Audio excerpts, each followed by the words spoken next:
Pour comprendre leurs origines, il nous faut remonter à une époque où le territoire des Thraces s'étend de l'est de l'Allemagne actuelle au sud de la mer Caspienne. On en sait peu sur cette civilisation, si ce n'est qu'elle se divise en une centaine de tribus, dont la plus importante est celle des Daces dans l'actuelle Roumanie, nommée aussi les Gètes par les Grecs. Mais cette civilisation aux ressources inestimables va susciter la convoitise de Rome qui croule sous les dettes.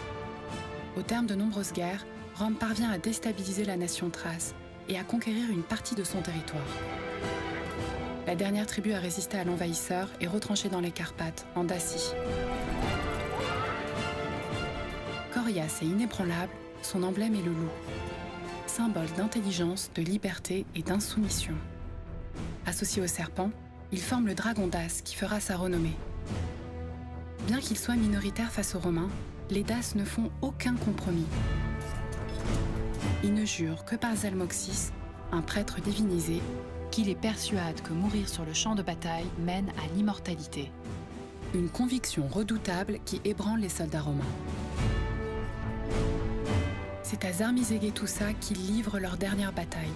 La citadelle, ultime rempart à l'invasion romaine, abrite Décébal, le dernier roi et général dace.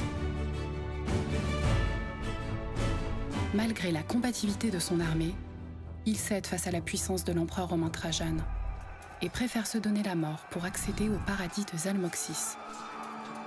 Les Daces ont fini par perdre face à Rome, mais de tous les peuples d'Europe, c'est quand même un des rares à avoir résisté aussi férocement à l'envahisseur. Et c'est pas un hasard si leur symbole c'est le loup. Ça illustre vraiment cet esprit de révolte.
Sur leur bouclier, un symbole significatif nous indique qu'ils seraient originaires d'Hyperborée, un continent légendaire. Une ancienne carte de Gérard Mercator datant de 1595 localise la patrie originelle de ces Hyperboréens dans les régions reculées du pôle Nord. Selon d'anciens textes, ces terres n'étaient pas à cette époque recouvertes par les glaces.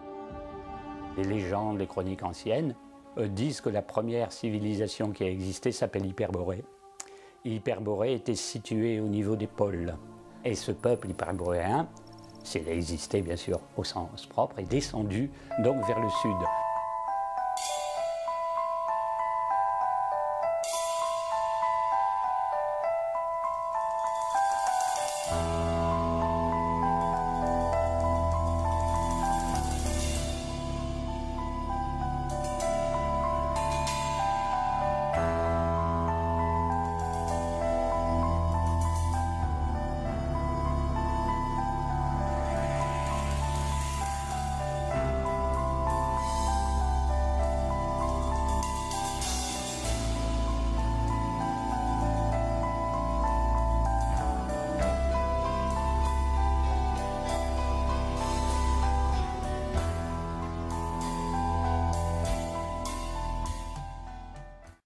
Donc Bogomil, c'était un prêtre bulgare.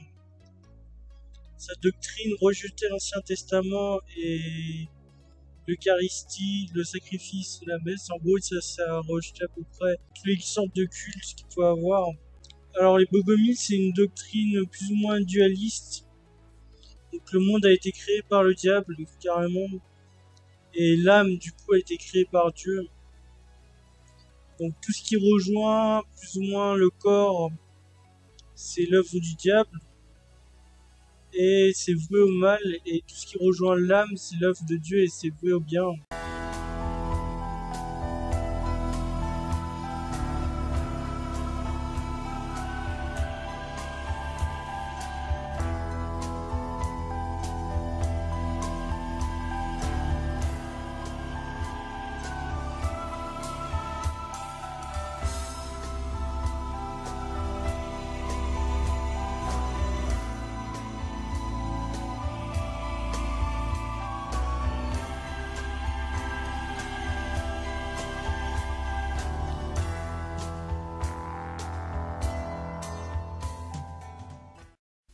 Salvien nous dit que la victoire des Wisigoths devant les murs de Rome en 410, c'est le meilleur moment de l'histoire. Dieu a enfin donné la victoire aux barbares pour châtier les Romains. Et Salvien de rajouter, la victoire des barbares est bonne partout. Par exemple, lorsque les Vandales se sont emparés de la ville de Carthage, ils ont immédiatement fait fermer tous les lupanards de la ville. Lupanards qui étaient très fréquentés par le clergé, rajoute Salvien. Et ils ont obligé les prostituées à se marier.